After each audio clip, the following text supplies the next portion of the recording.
The sum of the first 7 terms of an AP is 63 and the sum of its next 7 terms is 161. Find the 28 term of this AP.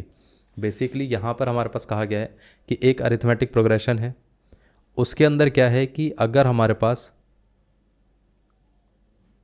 ये पहले 7 terms हैं, फिर उसके बाद यहाँ पर हमारे पास कितना दे रखा है, ये दे रखा है A8, A9 and then so on up to A14 and so on. अब देखिए उसने कहा है कि जो पहली 7 टर्म्स हैं इन सब का सम कितना दे रखा है, वो दे रखा है 63. साथ में जो अगली वाली 7 टर्म्स हैं उनका सम कितना दे रखा है, उनका दे रखा है 161. अब पूछा गया है कि हमें बाकी की चीज़ें बतानी है, मतलब 28 टर्म बताना है.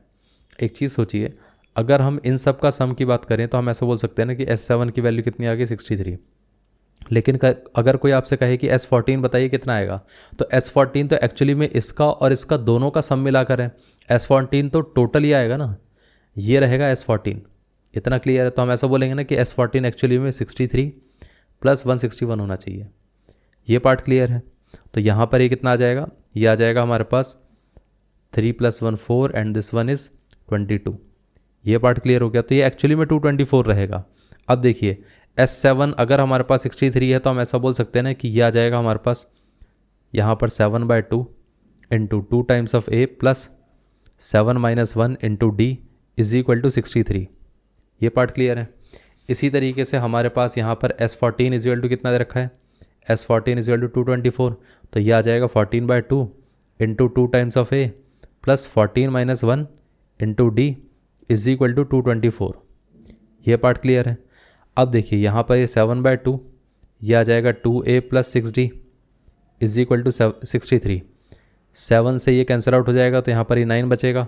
2 से ये पूरा डिवाइड हो सकता है तो ये बचेगा A प्लस 3D, क्योंकि 2 से ये डिवाइड होगा तो दोनों 2 कैंसिल आउट हो जाएंगे. ये 2 से डिवाइड होगा तो यहाँ पर 3 बचेगा.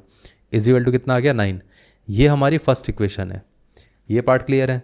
अब ये वाला पार्ट अगर हम इसको डिवाइड करके देखें 14 को 2 से, तो ये आ जाएगा 7. क्या 7 से ये डिवाइड हो सकता है? बिल्कुल हो सकता है. अगर हम इसको डिवाइड करेंगे तो यहाँ पर कितना आ जाएगा 7 × 3 = 21, 7 × 2 = 14. तो ये इक्वेशन हमारे पास आ जाएगी 2A plus 13D is equal to 32. ये सेकेंड इक्वेशन है. ये पार्ट क्लियर है.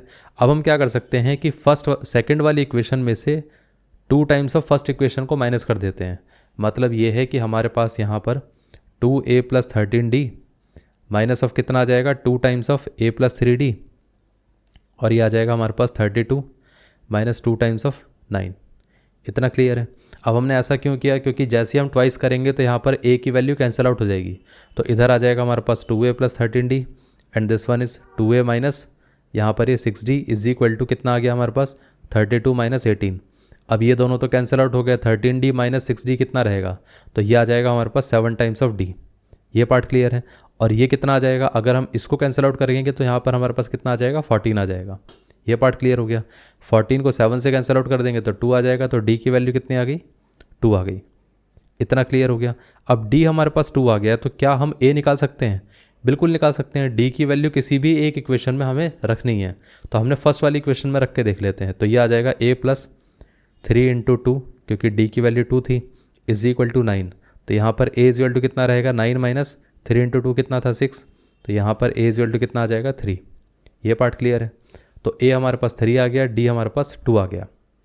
अब देखिए उसने क्या कहा था, उसने कहा था कि हमें बताना है कि इसकी 28th टर्म कितनी रहेगी. A28 बताना है.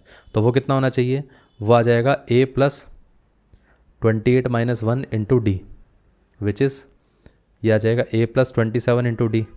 तो A कितना है, A है 3 प्लस 27 इंटू D कितना है 2. सो ये A28 इज इक्वल टू कितना आ जाएगा 3 प्लस 54 विच इज़ 57. ये पार्ट क्लियर है. तो 28th टर्म हमारे पास 57 है. ये आंसर है.